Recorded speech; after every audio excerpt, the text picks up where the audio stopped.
Good afternoon, everyone. Charles Homsey from the Radisson Group. Thank you for the information. Attorney General, sir, I just wanted to ask a question in regards to the post-opening, and we are all talking about competitive packages to be given to encourage people to come back. But is there anything or any provision made to make sure that the suppliers and or the trade people that import goods will not come and increase prices on us? Because what we have seen historically is that sometimes you have bursts in prices of merchandise, alcohol, vegetable, meat, and so on, that we cannot understand and or we cannot do anything about it. Besides the tax factor, this has been historically one of the issues that we were facing in the hotel industry. Okay, we obviously don't have price control as such at the border. So I cannot... Or even locally, I mean. Yeah, so I mean, we don't have price control on most of the things you buy for a hotel. There are certain items that are price control. I think that at this point in time there's about 6 or 7 items that are price control. And things like rice, and tin fish, and dal, etc., and cooking oil. But all the other things we don't actually have price control on.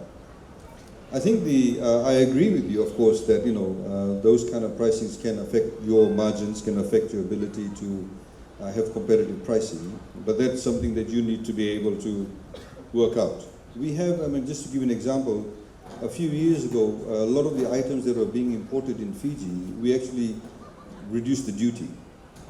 And the entire reason for reducing the duty was that it gets passed on to the consumer. And sometimes when you don't have, for example, competition in the market, I'll give you a case in point. It's an extreme example, not necessarily related to hotels. Baby items, for example, things like wipes, etc., used to be 32%, whereas other baby, items related to babies, because we have a young population, a lot of young people tend to have a lot of babies, so we decided to bring the cost for them down. But when we reduced the duty from 32% to 5% or 0% in some instances, we found that there was not a commensurate reduction in those prices, notwithstanding the fact that the Fijian dollar value is still the same, because you can argue because of foreign currency fluctuations, the price has gone up, but in fact it remained constant. But what we found is that there was only one agent for that particular item. So he basically took the cream. That reduction in duty was not passed on to the ordinary consumer. So sometimes when you have an anti-competitive market, then you may find those types of irregular pricing taking place. But generally we expect you to be able to work that out. We have, for many items, we reduce duties. And we'll obviously, again, look at many of those items too, to make it a lot easier, because they are not just the hotel sector that we need to be able to cater for, but also the ordinary consumers. Thank you. Dr. Raju, President of Nadi Chamber. I also hold another portfolio of President of Fiji College of General Practitioners. My first question, first of all, thank you for the team members led by the AG for being here to talk to us during this very, very, very critical crisis that we're all facing. It's an undeniable truth that Nadi is the worst affected than any of the other place in this country. Now, I believe the budget was going to be announced very shortly, but that has been now delayed. Perhaps you can tell us exactly when that is going to come up. And secondly, and I think we'd like to hear from Dr. Fong, why is Australia and New Zealand shying away from opening the doors for the Pacific bubble? And I believe one of the reasons, and you've been talking to the counterparts in Australia and New Zealand about the medical services. And I think they are a bit hesitant to start the bubble or to talk to us. So I think, and on a number of occasions in the past, I've submitted that Nadi Hospital should have today been an international class hospital where the tourists coming to this country would have felt confident enough to say, okay, let's go to Fiji. It's got the best of services available. So that's my second question. Why has Fiji, Nadi in particular, been neglected? And this crisis has opened this, has shown to to everyone that Nadi Hospital has not been upgraded to what it should have been. Staycation, domestic tourism, that's a fantastic move that we have started. But I think people need money in their pockets. We do not have money in our pockets except for the elite few that may still travel and take advantage of the domestic tourism.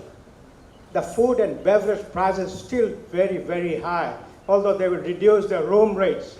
But food and beverage prices, everyone will shy away. This is why when tourists come to Fiji, they'll immediately come to supermarkets and buy dozens of beers and others before they go back to their hotel rooms. So that is another thing. And if when we do start the tourism market, we need to compete with countries like Bali and others where tourists flock to, because Fiji had become an expensive destination, not only because of the taxes, but because of the prices in the hotels industry here.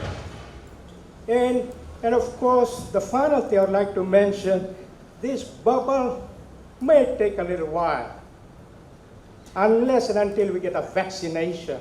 We know there are a number of trials all over. Some of the prominent countries are doing that. And unless the vaccination is around, and I think it's going to be very difficult. But at the same time, I think the College of General Practitioners is working on a protocol for arriving tourists, and those leaving this country to go overseas will have to fulfill before they go. They must have a medical certificate of clearance. So that's something else that may have to be looked at. And my College of General Practitioners, we are looking at that. My task force team is going to be talking to the Ministry of Health and Medical Services as to how we can develop a protocol. This is important, even for arriving tourists as well as departing. Fijians going overseas will need a medical certificate of clearance, and that will be provided by the private doctors as well as the doctors from the hospital. Thank you. Just very quickly, I think Dr. Raju, you weren't here when I actually announced that the budget will be delivered on the 17th of July. It has not been deferred. We never made an announcement on the date. So there's 17th of July, which we announced today. The other thing is about the trans-Tasman bubble. I think we need to ask the question, first of all, why haven't Australia and New Zealand started off? Because the narrative that's come from Australia and New Zealand, of course, is that they will open up the borders to each other first. Then they will look at other countries, whether it's the Pacific countries or any other country, which they have not started at all. It's got nothing to do with Nadi Hospital per se. Of course, there's no doubt that hospitals in Fiji and many other parts of the world can be improved. I mean, if I can go and start talking about the Italian hospitals and how they weren't able to cope with the pandemic. But I think that's not the point. The point about the trans-Tasman bubble is that they're still working out their own issues. As you also know, that there are different numbers in the different states in Australia. Like Queensland, for example, has ring-fenced itself. I was just talking to Jeff Shaw yesterday, and he was saying how he cannot travel to Queensland. He's actually in New South Wales. So the fact is they have their own internal issues, and this is why I think that perhaps there's a bit of a delay in respect of opening the trans-Tasman bubble. And as they have said, they'll do that only once they've sorted themselves out. But of course, we have taken a step forward ourselves, and we want to have the Bulla bubble. And we have said we'll allow Australian and New Zealand citizens and travellers and visitors to come to Fiji under certain conditions.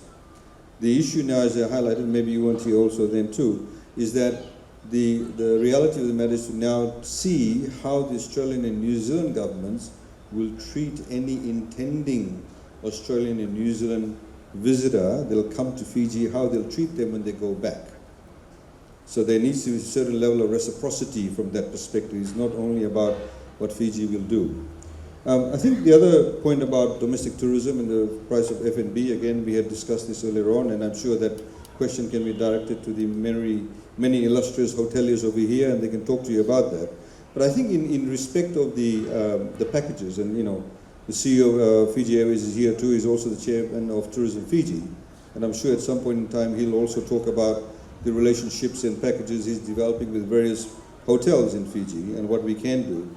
And from our perspective as government, we are obviously talking to Fiji Airways. Fiji Airways is the national carrier. Fiji Airways at this point in time is doing freight flights. We go to LA, we go to Sydney, we go to Auckland once a week, doing once a week.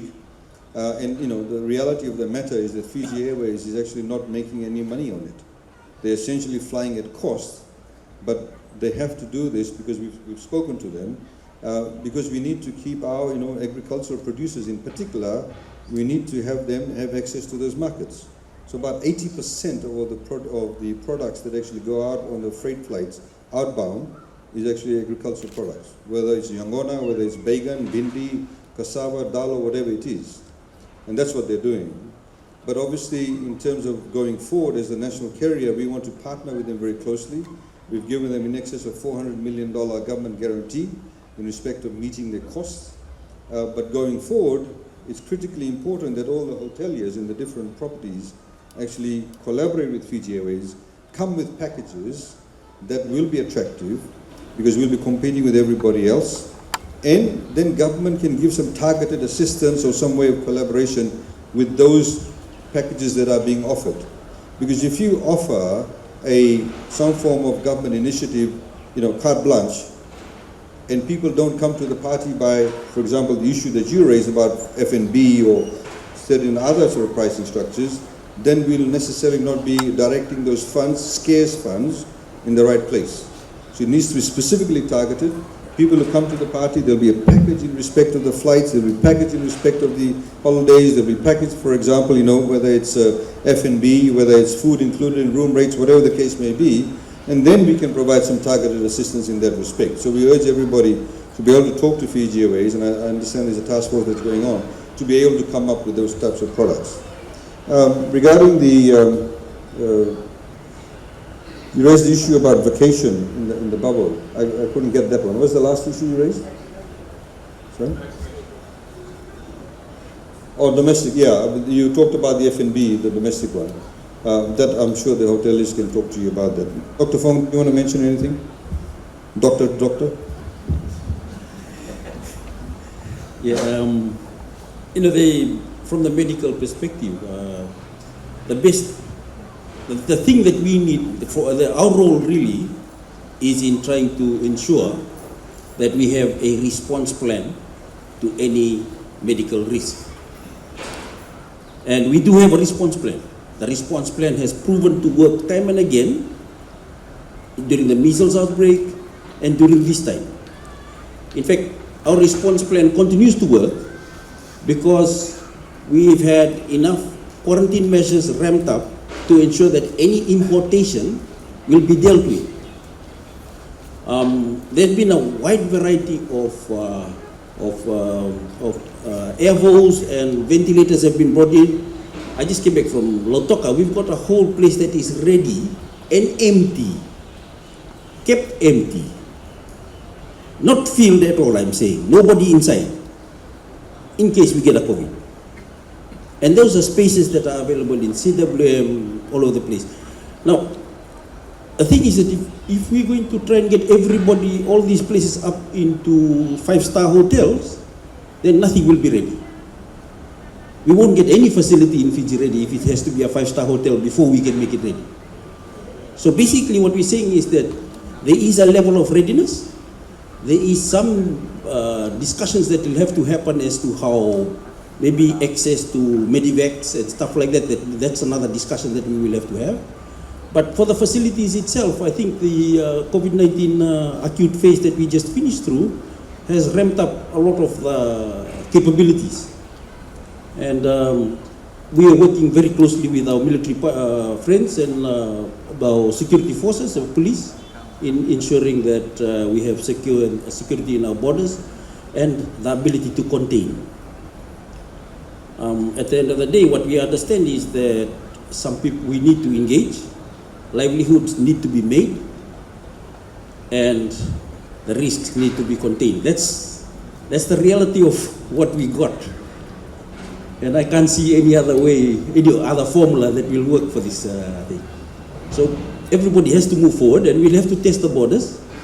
And every now and then there may be a slip here and there, then we'll readjust, pivot, and contain again.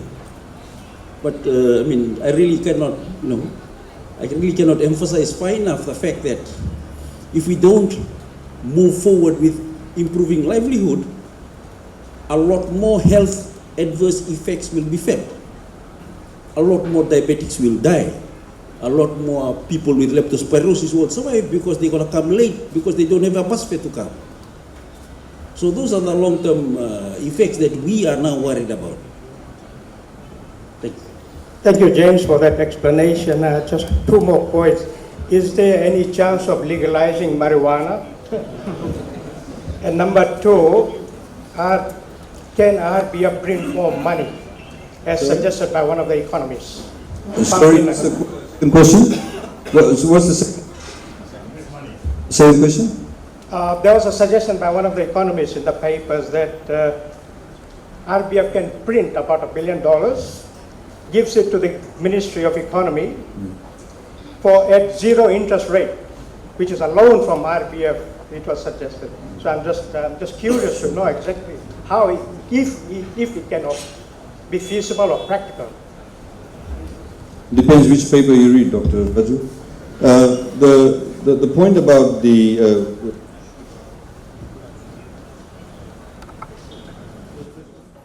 marijuana, yes. In fact, there was, so I've already begun to forget that. The issue about marijuana, of course, is that, is called Indian hemp, or cannabis. The laws in Fiji aren't as nuanced as they have in other countries. As you would know, there are certain types or certain strains of cannabis that you need to smoke an entire field to get high. You can't even get high if you smoke an entire field because of the toxicology, and that is very low. But a lot of countries use that to make paper, they use that to make clothes, etc. So, I mean, those are the kind of issues that need to be looked at. We've had submissions on that for a number of years. The other point, of course, you have to take into account is that if you're getting into that space, which a lot of countries, and in particular development partners, also have as illegal, you could actually get a black mark against you, which will then, stop you from accessing all types of development agency assistance. You don't want to be blacklisted for that. It can affect your banking system, your financial system. Because as you know, many countries that deal in drugs, you don't have a nuanced approach. A lot of the larger banks that you do international trade with will actually won't trade with those banks. So you have to be very careful about those types of consideration. In respect of printing money, no, we don't, not in the business of doing that. Of course, you again have to understand that these people who make this kind of economic comments don't probably have a fine understanding what can be done and the differences. I mean, just 2 nights ago, we had a meeting via Zoom or whatever those things are called, because currently Fiji is the chair of the Small States Forum in the World Bank, and we had a number of countries ranging from Lesotho to Bhutan and various other countries. And one of the points that obviously that was raised by the Prime Minister of St. Lucia is that when the World Bank and IMF was formed, after World War II, we had the Marshall Plan. Many of the countries, in fact, most of the countries in the Small States Forum did not even exist as a country. So the entire structure, the architecture of the international financial system was based along European countries that existed at that point in time, countries like USA, Canada, Australia, New Zealand, not the colonies that later on became independent and had their own specificities. So Australia, for example, the $15.6 billion funding, the stimulus package they have done, essentially the Reserve Bank of Australia has, in your words, printed money. And the Australian government has issued bonds at a yield rate of 0.08%. 0.08%. Nobody's going to give the Fijian government or government of St. Lucia or government of Lesotho that type of pricing. So the reality of the matter is that if you start printing money without any terms and conditions, it can lead to huge inflation. So the value of your dollar will come down. You may be able to buy one Chinese lolly for $5. So that's the reality of it. So we have to take those things into account. We're not in the business of printing money, but we're in the business of making sure that we manage the economy well. So one of the things is the PS, for example, generally when all governments have fiscal deficits, many people of late have become debt experts in Fiji. But the reality of the matter is that most countries have, in fact all countries in the world have deficits. It's how you fund those deficits is what's critically important. What is your debt to GDP ratio? Japan's debt to GDP ratio is over 200%. USA is over 100%.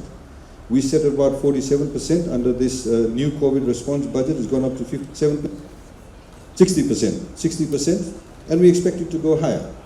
The reality of the matter is that the revenues are not as strong as they used to be.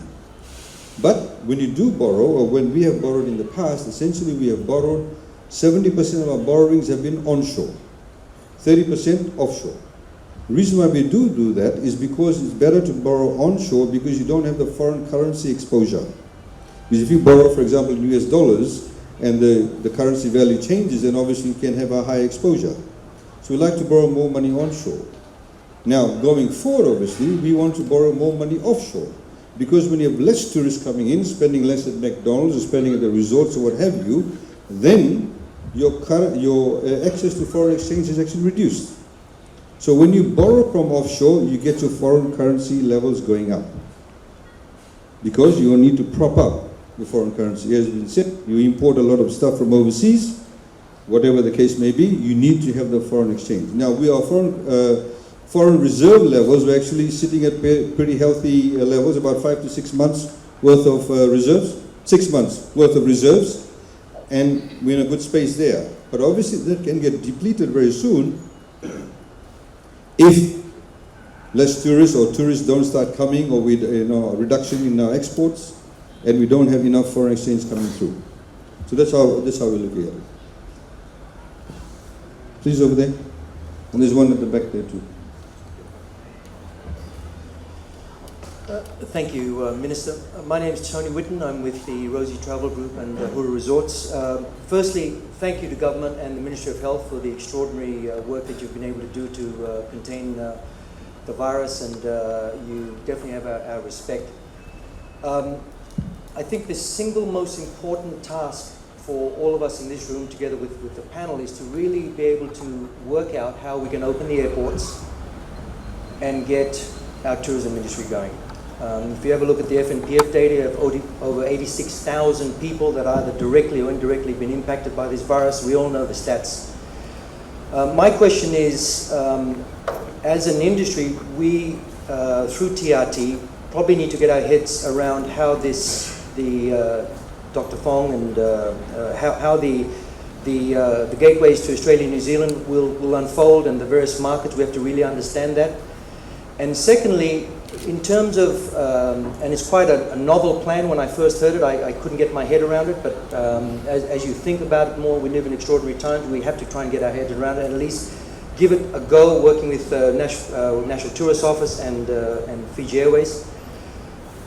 So with that plan that you've devised, what are the chances that you think that Australia and New Zealand would be quite comfortable? Because we can obviously develop our plans, but what is the likelihood that you think Australia and New Zealand will be able to embrace those plans, and are you having those discussions at these points?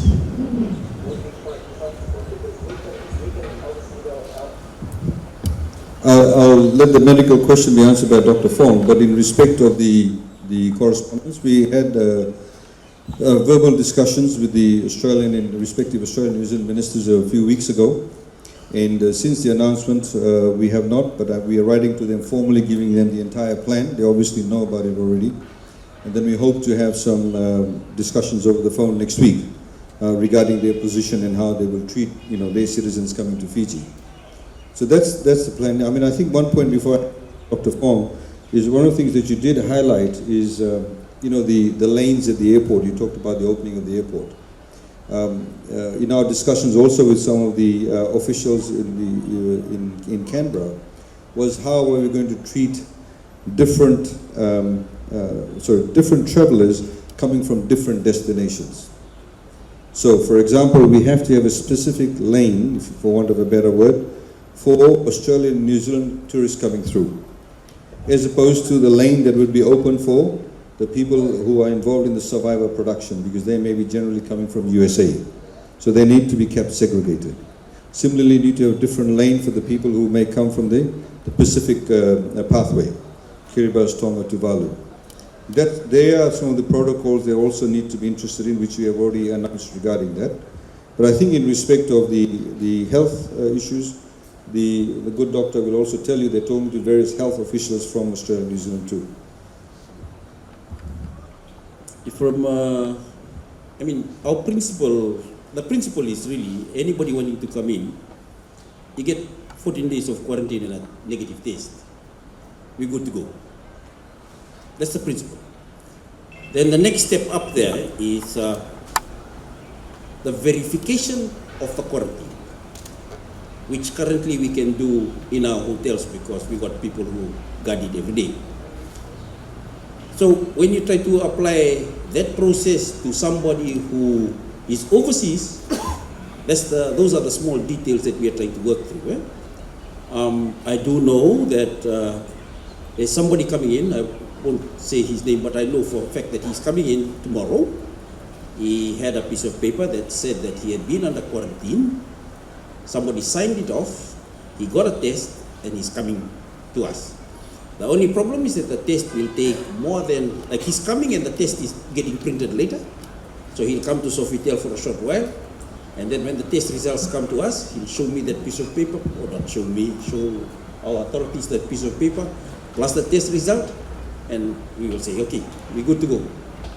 You can move into the community. Likewise, when we're talking about yachts, seafaring, they are already quarantining at sea.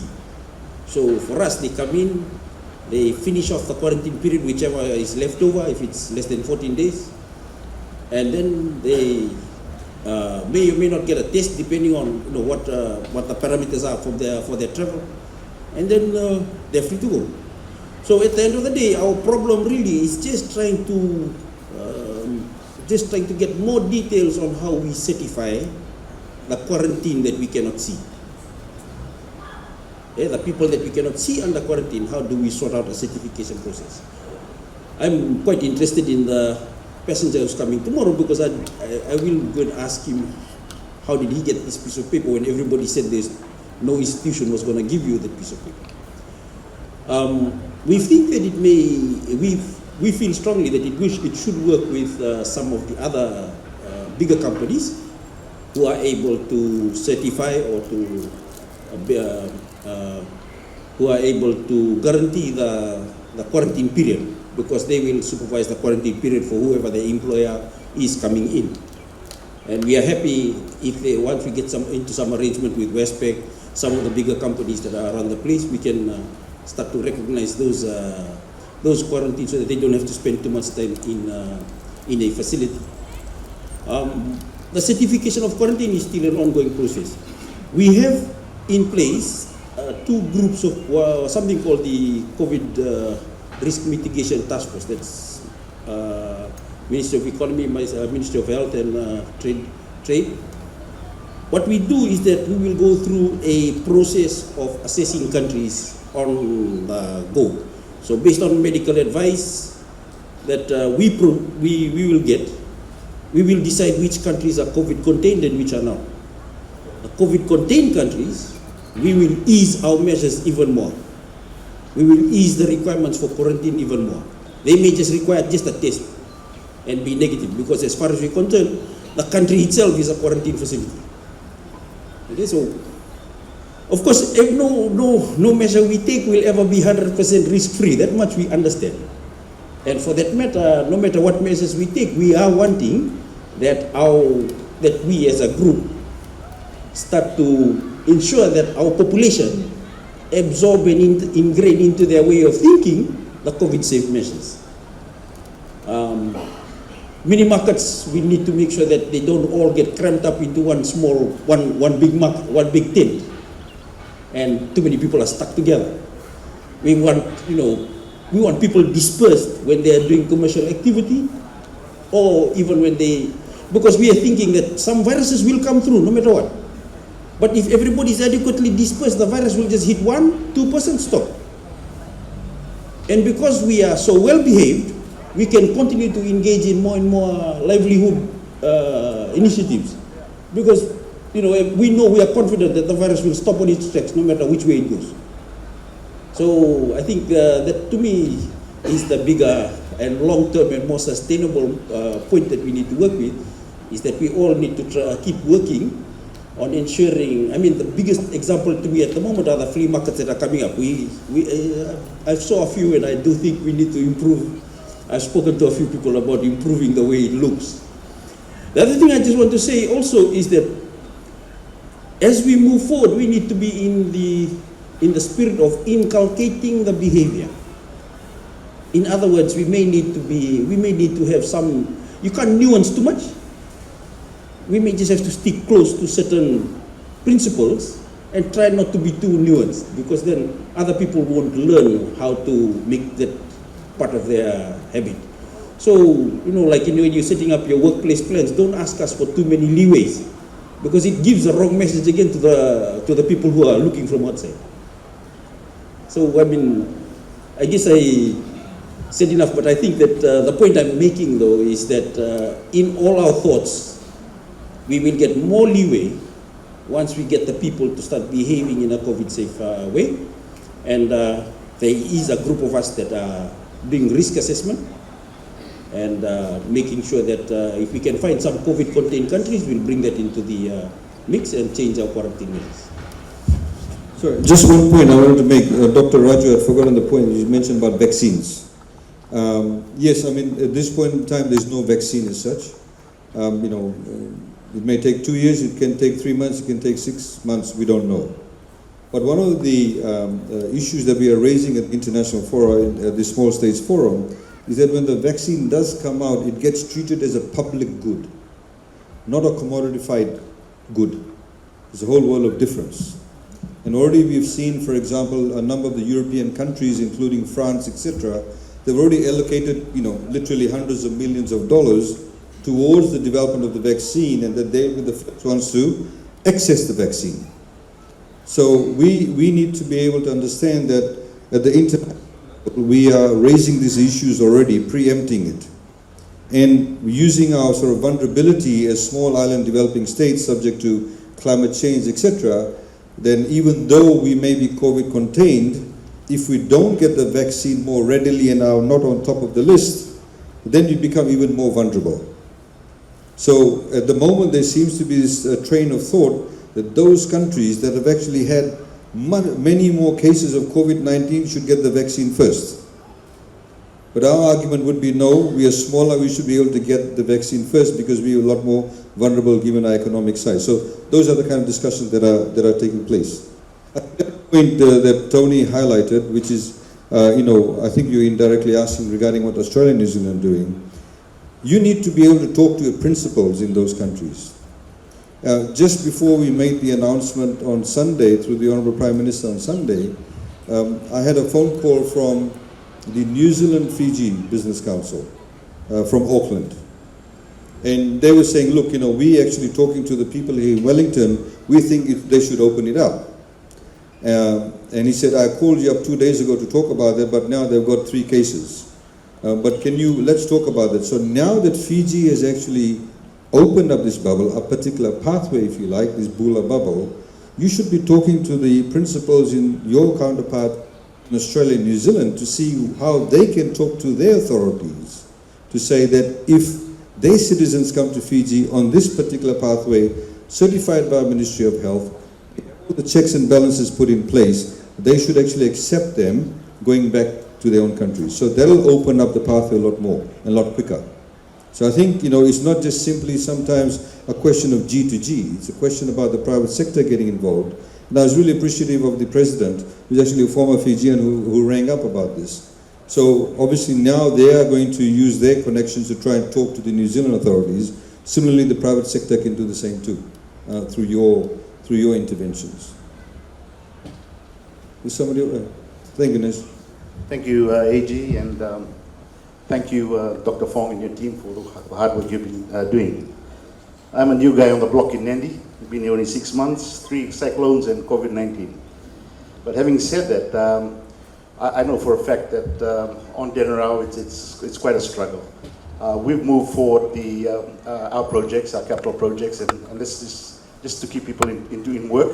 So capital projects is now working on Denarau in terms of what we hope to do. But my question is based on the budget.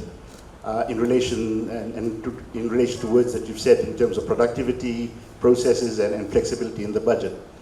I'd like to think that moving forward, and when the budget team does provide the budget to you, it'll look at pathways for the elephant in the room, the unemployment that has been caused from the budget. It's huge in Nadi. Up to 70%, 80% of people in Nadi have either have been terminated, on reduced hours, and all those sort of things. Most of them, if you drive down General, you'll see all the places used to be park grass, all planted now. And that's a wonderful sight, people going back onto the land. I've just returned from Bono level last week, and I've noticed a lot of the people from Suva and also from Nadi and the Western Division have gone back to their villages. I've spoken to many of them. I'd like to see in the budget something move towards agriculture in terms of harnessing these people that want to go back into the land and farm. And that may answer some of the question that Charles says in terms of produce coming to the market. If we're able to harness that and get more people planting and making use of these lands, you'll see the production in Fiji not only improve, food security will also improve. The other issue, Attorney General and the budget team, is to look at the complexities in starting businesses in Fiji, small startups.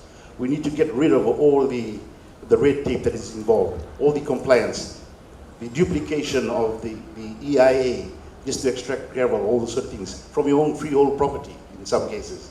So these are some of the things that I'd like to think that the team will look at when trying to sort this issue out in terms of COVID, and offering people who have been laid off different pathways and moving into agriculture and supporting the industry and becoming more, improving our food security. Thank you very much. Thank you. Who's next? Thank you.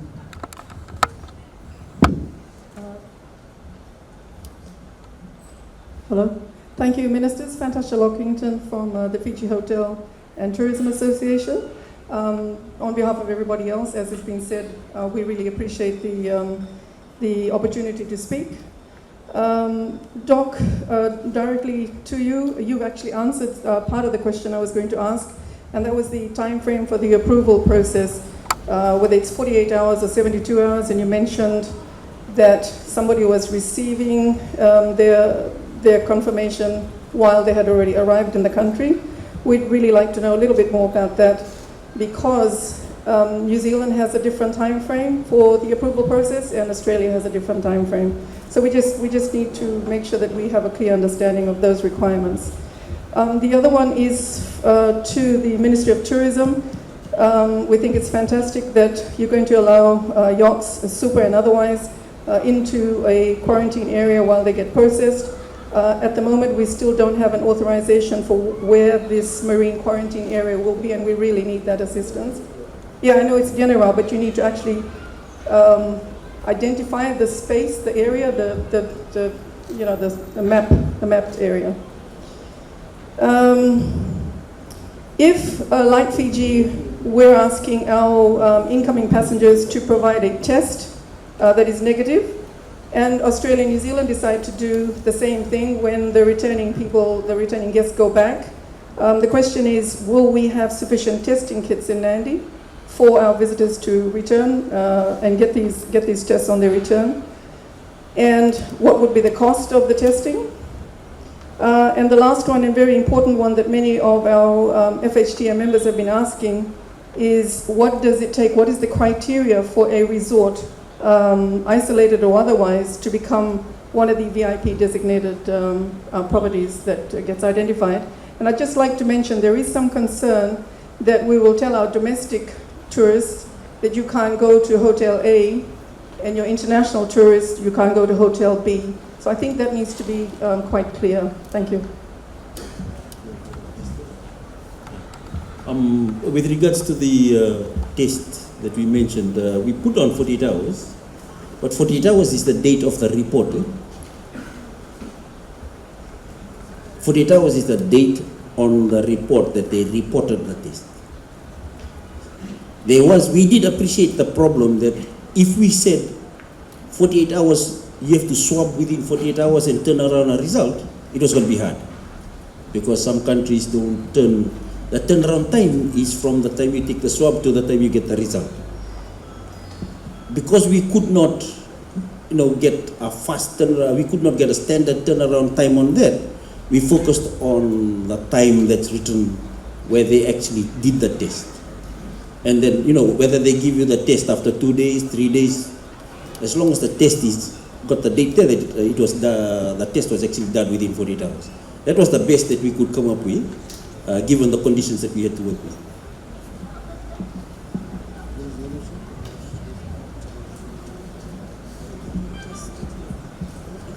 Now, if we get if you get a negative test and then you come here, as far as we're concerned, if you get a negative test, you come here and you complete a quarantine period, then the quarantine period confirms the negative test. That's it. Likewise, if you get a quarantine period and then you test, you don't need another test again on top of it. In respect of the properties, that's obviously through choice. And we have to understand that. In respect of, you're talking about the Bulla bubble, I understand, yeah. Now, probably opportune time to get the CEO of FJ to talk about this, because he's the one who's been working to develop these packages, and I'll give the mic to him. Thanks. Thank you, Minister. Good afternoon, everyone. Just to explain to you what we're doing, if you drive past the airport today, you will see 18 aircraft parked and in storage. That means we're not earning a cent of revenue. So for us, the big challenge is, when this bubble, finally we have a confirmed date or some certainty, what are we going to do to make sure we get the maximum number of visitors to Fiji for as long as the bubble lasts? Will it last 2 months? Will it last 3 months? Nobody knows. But what we do know is we have to be ready. And that is why you see that Fiji Airways has developed this travel-ready program. We need a stay-ready program. We need a transfer-ready program. We have to be ready, and we also have to create value packages that are so compelling that every Australian and New Zealander wants to come to Fiji. So we're targeting at least 300,000 people, 100,000 a month, that we want to see come to Fiji during those bubble period. Now, it may be 3 months, maybe 2 months, but at least that's the target we've got. So we've obviously approached the Minister to see how government can help us. And we, the airline, together with the hoteliers, the ground handlers, all the parties, are going to be sitting in a task force. The first meeting is next Tuesday. We've selected a group to work with us to see how we can, with the assistance we're likely to get from the Minister and ourselves, and forgetting about revenue management. This is a period when revenue management won't exist. This is about getting the maximum visitors to Fiji. And to give you an example, our normal airfare from Australia to Fiji would be around $654. We're looking at bringing it down to $450. And then finding the hotels to participate with that, and all across to create a value package that is stunning, and to make sure we get the maximum number of visitors. This task force will not only look at the value package, but as I mentioned, the whole ready side of it. How are we going to ensure that we have all the necessary protections and protocols in place together with the ministry from a health perspective? So whether it is a VIP bubble that is unique to Australia or unique to New Zealand or open, we need to ensure we all comply right across the board with those health protocols and working closely with the Minister. Minister, I heard a question about how we're going to make sure, if we expect Australians and New Zealanders to have the COVID test before they get here, if they reciprocally want the same, will we have the capacity to do it? And coincidentally, yesterday I had a meeting with Dr. Fong and told him that Gen Expert now have a new machine that can do 48 tests simultaneously in 2 hours. So we worked out in 48 hours we can do 1,500 tests. So I think there is capacity, and even if we, the industry, need to buy these machines to assist, we'll find ways to do it. Thank you. So do you have any questions for the CEO of FJ? Andre, when do you think that flights might start? Well, once borders open up. So we're very appreciative of the framework that governments put out. At least it's a good framework for us now. You know, we understand that we're trying to entice Australia, New Zealand to stand up and see what we're doing and what we're prepared to do. And if they can do the same, you could open flying quite quickly, but you need both sides to agree with that framework. And we think it's a great framework. You know, COVID testing before you travel. If it's COVID safe, you arrive here, you're just screened and you're free to move. If it's not COVID safe or contained, as we use the words, then obviously there's a corridor or a channel and you'll go to areas where you're contained. But I think at least it gives us, the industry, something to work on. And will we fly tomorrow? No.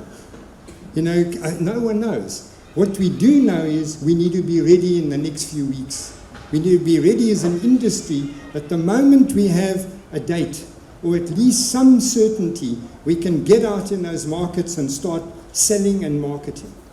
So Tourism Fiji has a 4-stage plan, and stage 3 is where we enter into those markets with a massive marketing and selling campaign, with all the partners, all the channels, everything, and to get the maximum number of people here during that bubble.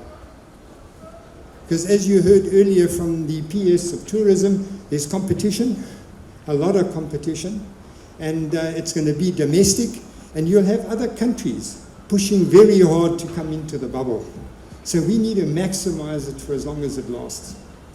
Just as a follow-up, when it does start, where will the responsibility lie to sort out who gets in what channel? Because obviously there's one option of doing a 14-day, prove that you've done a 14-day quarantine before you get to Fiji. What is the protocol, or is there a protocol of how you prove that? And then is it up to you guys at the airport in Sydney to say, we need to see this before you get on the plane, or that hasn't been sorted? Well, we hope that that's the type of detail we're going to work out in this task force. I can't answer it today, but we know those are the issues, and there are many more that have to be resolved. So we've tried to get a very, if I can call it cross-the-board team together that will sit and work through it. We obviously work closely with government, the ministry, and also with health ministry to ensure that we aligned all the way. So the first meeting's next Tuesday at 11, and we're going to knock it out and find the best way for us to be totally ready in every way and answer all the questions. We'll create an email. We'll issue that to all concerned. If you have anything you want to contribute to the task force, you can send us your details, and we'll issue that tomorrow. Andre, sorry, I have a question for you. Charles. Thank you for the invitation for the meeting next week. But I think I was not clear in my question when I asked the Attorney General. You know, we understand that we as hotels, we need to do a lot of compromises. This is something that we had assimilated and understood. Is it for 2021, 22 even, and so on? Airline will do it, land handlers will do it, destination management companies will do it, maybe the ferry boats, transportation companies will have to do it, and so on. But again, there is something extremely important in our business as hotels. We need to bring on board the big suppliers in Fiji. Not the guys that I was not only talking about the import tax. I'm talking that the most expensive part in Fiji for the hotels is not only the rooms, it's the food and beverage. But we need to bring the people, the big suppliers of this, on board, so that we make sure that they understand that they will also have to help, so we can go and do extraordinary packages, half boards, full boards, and so on. It's not only about the hotels, because 2-3 years ago, we received a message from a big alcohol company saying we are increasing the rum by 35%, we're increasing the beer by 16%. So we would like to make a lot of efforts, and we will do them if needed. But other parties should also come on board. Thank you. I think just the question regarding the certification, as announced on Sunday, that at this point in time, the certification requirement is that certificate from a New Zealand and Australian health facility that's recognized by the Ministry of Health, and to say that you have served a quarantine together with a negative COVID-19 test. But that's really the bottom line.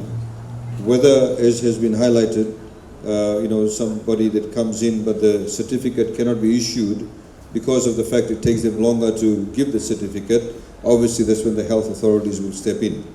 And I think that will be sorted out by Tuesday. Yeah, we are in the course of trying to clear up our certification process. The ones that we are clear about are the ones where institutions give us a certificate. That's that. We are now working even further to try and look at other ways of certifying that a person has had a quarantine period. Without trying to get into the details of it, because it's still being drafted, we are hoping that that would give us a little bit more leeway in allowing travelers to come in, and we can monitor where they are and what they, where they are quarantining. I just have a quick question for Andre, just in regards to air freight loads out of New Zealand. At the moment, can you give us an update on the loads, and is there going to be any more air freight planes put on in the near future?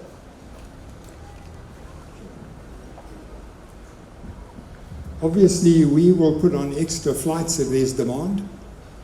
So at this stage, we're meeting the demand and trying our best to keep the cost as low as possible. We can't afford to fly at a loss. As you heard me say earlier, we're earning zero today. So I can't put on a flight unless I cover the cost, because we've got to preserve all the cash we have. So basically, where there's demand, we put on extra flights. So we have some days we fly twice to Sydney, twice to Auckland, twice to the US, Hong Kong, and we have at least one a week, but where there's demand, we put on extra flights. And you're welcome to contact me if we're not meeting your requirements. We're happy to talk about it. Thank you. Good afternoon. Craig Powell, CEO for Nadi and Singatoka Council, Chairman of the National Trust of Fiji. This question is for Dr. James Fong. Dr. James Fong, would I be correct to assume that our government, Ministry of Health, has also consulted with our Pacific neighbours, namely Australia and New Zealand, on the expectations they have of us in terms of our own medical measures and screening here in the country? I believe we would have had those consultations by now, right? We've had one with the Deputy Chief Medical Officer in New South Wales. Right. And we've also had another with the team in Otago that's providing advice to their politicians. The comment we get from both of them is that I'm honest when I say this, they actually are full of admiration for the effort that we've put in. They feel that there's so many things that we have done that they are now beginning to do. For example, they've ramped up, they've strengthened the policing of their quarantine facilities. They have tried to get in other players to help in creating safety zones around quarantine and border control.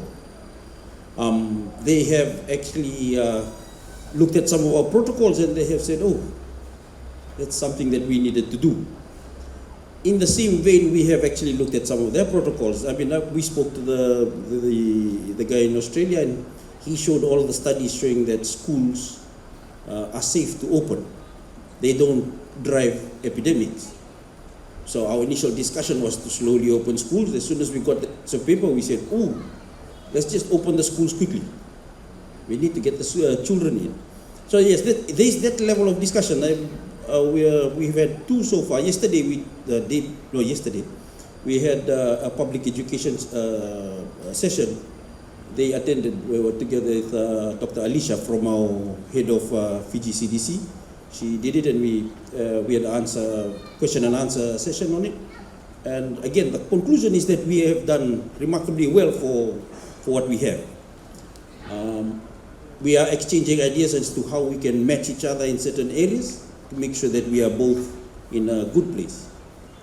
And our objective is that if we are both at the same place, we feel that buys enough space for people who want to generate livelihood initiatives to work with.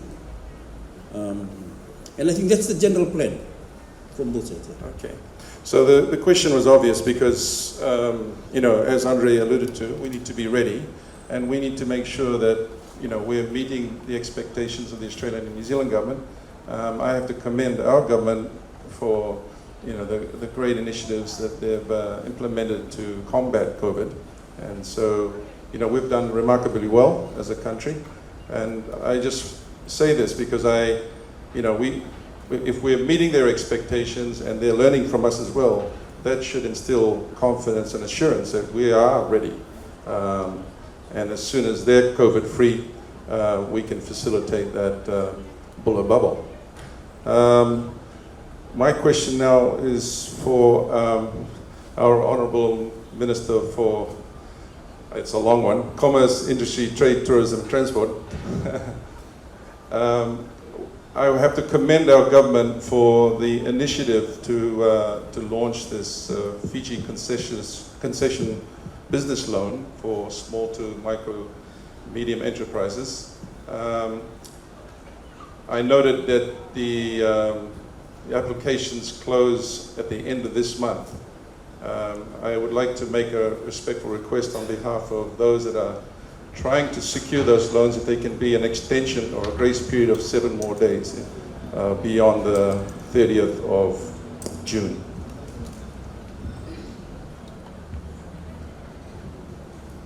Thanks, you. After the budget, there'll probably be another round, so you can actually ask them. But at the moment, no extension. No extension. It's the reason I ask, Honourable Minister, because the documents are quite detailed and extensive, and some of our people need a bit more time to complete it successfully and to fully comprehend what's included. We actually have a team here, so those that need assistance can actually do that. We've still got some time. But you must remember, you can't keep extending these things. If there's a certain amount of money available, the time factor has been, everybody's known about it, so you still got time. There are teams here also, if you want to refer them to our team, you're welcome to, so they can get in within the time frame. Okay. Yeah. It is a tremendous amount of work that actually is required before all this, before the checks are handed out, so you can't, if we extend it, it's just going to get worse. And my last question, with the recent announcement that Nadi will become a city on the anniversary of Fiji's 50th year of independence, which is on October the 10th, the Nadi Town Council has submitted a budget to commemorate that occasion, and I hope that our government would approve that so that we can celebrate that momentous occasion. I'm sure the submission's being assessed. Thank you. Just the other point, just in respect of that, is that we have other private sector partners that are working with us in respect of assisting with the micro, small, and medium enterprise loan scheme. We've got the Fiji Institute of Accountants, the Employees Federation, Fiji Employees Federation, Chamber of Commerce, Fiji Chamber of Commerce, and also the Women in Business that are helping people to fill out the forms also. So I was, yesterday I happened to go to the Women in Business office. There are literally dozens of people who are there. They're holding seminars for them. They're helping them to fill out the forms. I received a phone call a few nights ago from the president of the Lautoka Market Vendors Association. And so we put them in touch with predominantly a lot of women there. We put them in touch with Women in Business. So they're holding seminars for them. So you can reach out to them, and I'm sure a lot of the people who are not here today, but the Ministry of Commerce Trade people will also help you direct them to help them fill out the forms. Yeah. Hello, my name is Beatrice Nass, President of SOFTA, and congratulations what government has done so far. I just wanted to ask on behalf of some of our members which are in the transport and tour operations, and I'm looking at the small and medium operations, because we hear the line, we see the bulla bubble, we see the hotels. How is it possible for the tourists when they're here and when they're in the bubble that they also can do tours or transportations to sightseeings? I know we are working on an accreditation right now, and would it be able, if these businesses, when they have the accreditation, that they COVID clear and under all the prospectus, Dr. Fong, that they would be able to receive customers as well? Yes, see, the way we see it is that we can give you general guidelines, we can vet the guidelines, and then if the guidelines meet the standards that we require, you will be policing it. And you, as an industry, will ensure that whoever is part of that bubble will comply with the conditions of the bubble. That's the general thought process that we'd like to have. I can't think of any other way of making it work really, because us policing it will not, it will, It needs to be you ensuring that all the conditions of the bubble are being maintained, because you'll pay the repercussions if it doesn't, this sort of thing, yes. So that's our attitude to this whole thing. We need, I would especially, from a medical perspective, I'd love to see the self-regulatory framework that you'll come up with. I'd like to see we're that. working on it. Thank you. A question over here, please. It's a mic.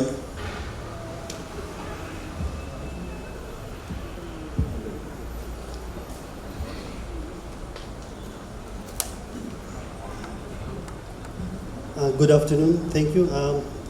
Sayed Ali, joined by me with Jishita Singh of Vunda Marina. We know that after the announcement, the super yachts got opening, after the border got open. Can that be extended to pleasure crafts, to other marinas as well? Yes, but this time it's regarding pleasure crafts, not super yachts. We know that super yachts have been given the clearance, but it's about pleasure crafts, monohulls and multi-hulls, in other marinas as well, like Vunda Marina and Corporation Marina in South. Thank you.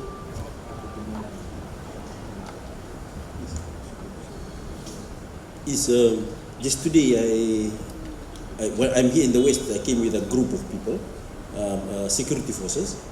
And they went around to Denmark just to make sure that they sort out some areas for quarantining. We would, personally, the reason why only one place is selected at the moment is that we want to test some of the requirements that we have drawn up. And it won't take us long. As long as we can pilot a few boats there, we know that it's going to work, and we know how it works, and how we're going to police it. We still have a little bit of problem because there is the areas that particular people police. And there's a zone between our coastline and 200 meters out that is still a little bit in nowhere land. So that's what we just trying to clarify a little bit. And if we have specific players within the industry who can demonstrate that they are able to police that, I'm sure we will be able to expand. Yes, thank you, sir. Both Sao Marina and Vunda Marina has got a boarding station. That's joined by our partner agencies like Border Control, Health, Police, Customs, etc., who are present there mostly, and as well as Navy. You might know that basically when there was a humanitarian issue with one of the yachts coming from Singapore, we did clear them in, and also we sort of a designated sort of seclusion area. So in terms of facilities, in terms of seclusion and self-quarantine, we got vast amount of resources that we got at our disposal to execute those kind of issues. Like I said, once I get that team set up to go around and see the conditions that we are looking at, I'm sure we can rapidly expand the areas that we talk about. Surely, thank you. Thank you. Cynthia Rush, Port Denmark Marina, also representing the yachting industry. I'd like to thank the government, MCTTT, and Ministry of Health for what they've done in terms of opening up the blue lanes and recognizing the low risk that we've got in terms of yachts. I actually agree with what has been said by Dr. Fong, but I've got two questions directed to you. One is the mandatory departure COVID test requirements, and I think there are some questions in terms of the ports that are vessels departing from, if they've got the test facility or not. And I think, and then the second one is a sort of a follow-up, but something that you just said a while ago in terms of self-regulated. I am ready, and I've been helping the ministry and MCTTT to put together the procedures and the policies. And I think if it's industry-driven, it's much easier and understood, but I'm ready and helpful to, you know, go through the framework. Question is the framework currently in this draft process, draft stages at the moment, or is it ready to run? Thanks. The first question, framework is, in my mind, it's ready to run. We do have a small, to ensure that we got good checking processes. It has to run through the committee, the task force that I spoke about. And once it gets run through, it basically just talks about the government entity functions. And then we'll have to assimilate it with whatever you've got to try and see that the functions that we want covered are covered. It's just that there are certain, maritime, I'm not an expert on maritime, but the maritime, in my mind, a fairly complicated system because they have different crafts, have different bodies looking after it. And what we've been struggling with is trying to get them all into one, just to reduce the number of people that have to give approvals before we can sort it out. That was the main difficulty that we had when COVID came in. Without COVID, those things worked well. But when COVID came in, it made it very complicated, the different lines of authorities that had to be consulted for different boats. So we are near completion. I've sent our first draft through. And as I said, the security boys came around and had another look around Denarau just to get some idea what they're supposed to be looking at. And we've appointed somebody who is now going to be almost the go-to man for integrating all the maritime security issues. He's one of the military guys. And once we have got it all cleared up, then we can get the decision-making process further out so that people in the front line can make clear decisions about what we want. Do you have a timeline on this, Dr. Fong? I hate to give a timeline because I know that we have, I can have a meeting and somebody might come up with another idea. I think one of the things that we have come to appreciate about the COVID world or the new world is that every now and then somebody drops up another issue that we have to discuss. So I'd love to finish it all in the next 2 weeks. But I don't want to give the assurance because I know that all I need is another new finding out in the science world, and I'll be back again to try to discuss that one. Thank you. I would like to get the context as well because we've been inundated by emails and phone calls, as you can imagine, after the PM speech went out. So obviously, they know that the maritime borders are open and there's an influx of boats just wanting to come in. It's a positive for our economy as well. I think for now, if we can just wait for a little while, I'm sure we'll get these processes sorted out. It's just a little bit of tweaking that we have to do in some of the questionable areas. But I think there's myself and who's Patricia Ho? Oh, good. Yes, anyway, she's the one who has been asking me a lot of these type of questions. But there's a few other health inspectors who are now quite familiar with what we're trying to achieve. And within a very short time, we should be able to make it easier for you. Just on that note, we have the COVID-19 Safe Economic Recovery Framework. This is the general framework which has, as I mentioned, phase 1, phase 2, phase 3. It's published on the government Facebook page and also the government web page. Ministry of Tourism web page too. So please go to that. It addresses all the different sectors, all the industries, and as Dr. Fong highlighted, these are general guidelines. It also has the Fiji Airways plan in respect of how they will deal with now the new norm, right from checking in and how they will deal with passengers on the aircraft. So it gives you all a general idea as to what are the issues you need to deal with in your specific sector, but how the other sectors will be dealing with it also. So I urge you to please go to that framework. And again, if you have any questions, you can address it to the respective people here on the panel or their officers, and that'll help you. And as we said, there's a particular level of flexibility that's been built into that. There's self-regulation. As announced by the Honourable Prime Minister, the only thing at this point in time that is going to be enforced through the law are the curfew hours. Only the curfew hours. Everything else is self-regulation, community regulation, even with the houses of worship.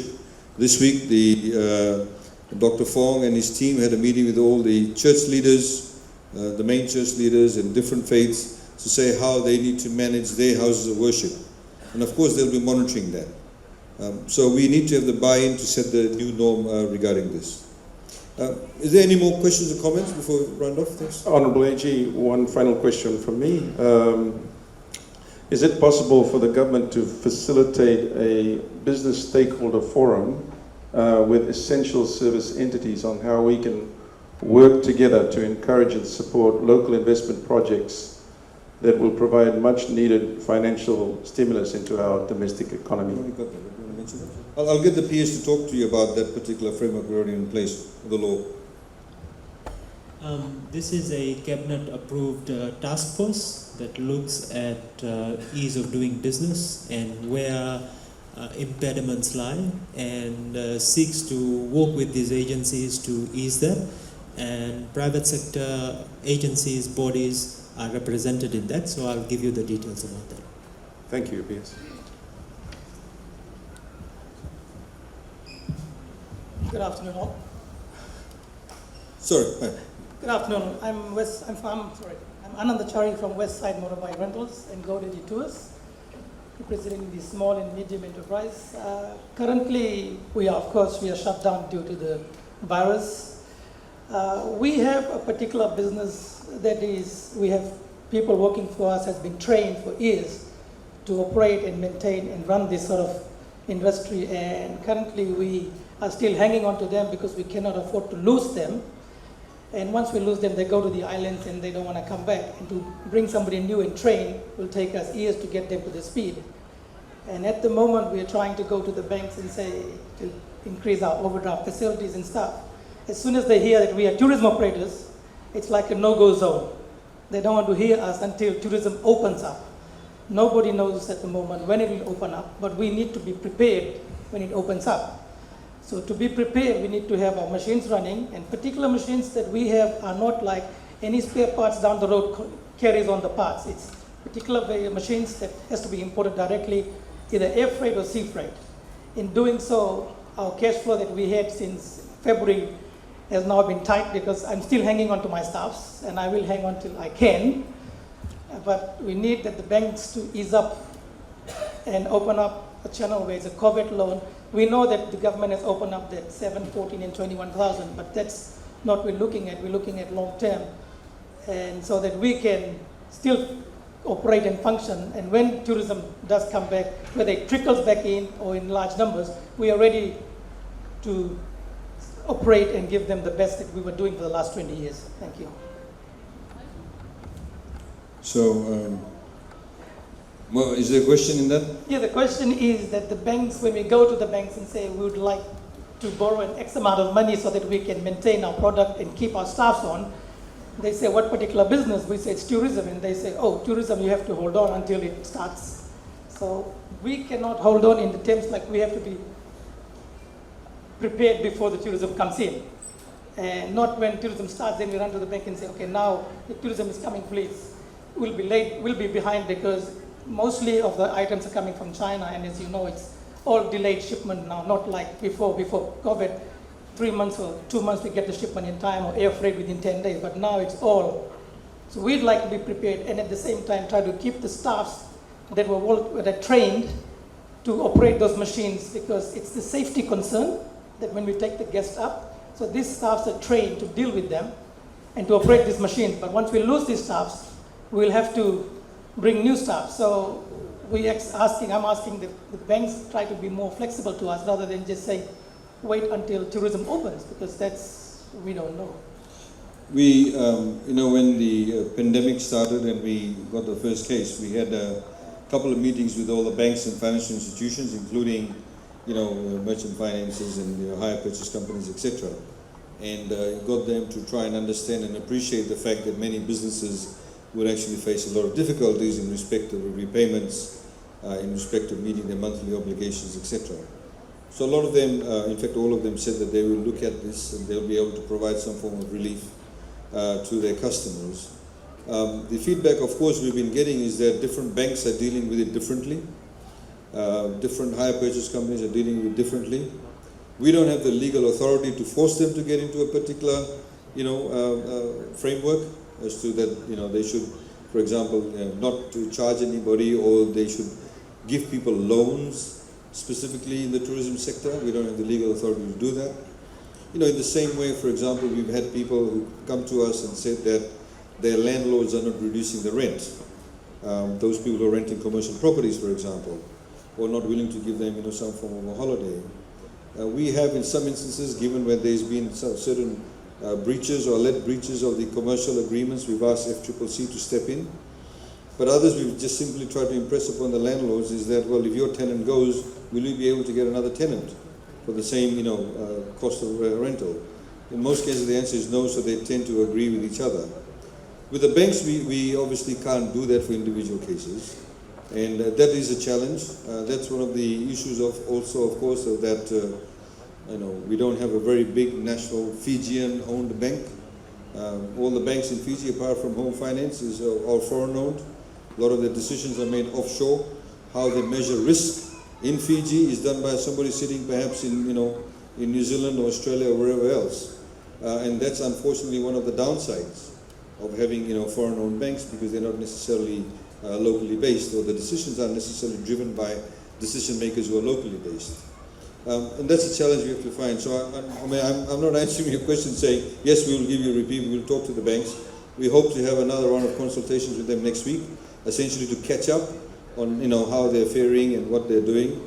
But from a long-term structural perspective, that's one of the things we've been discussing as to how we can change the financial landscape in Fiji.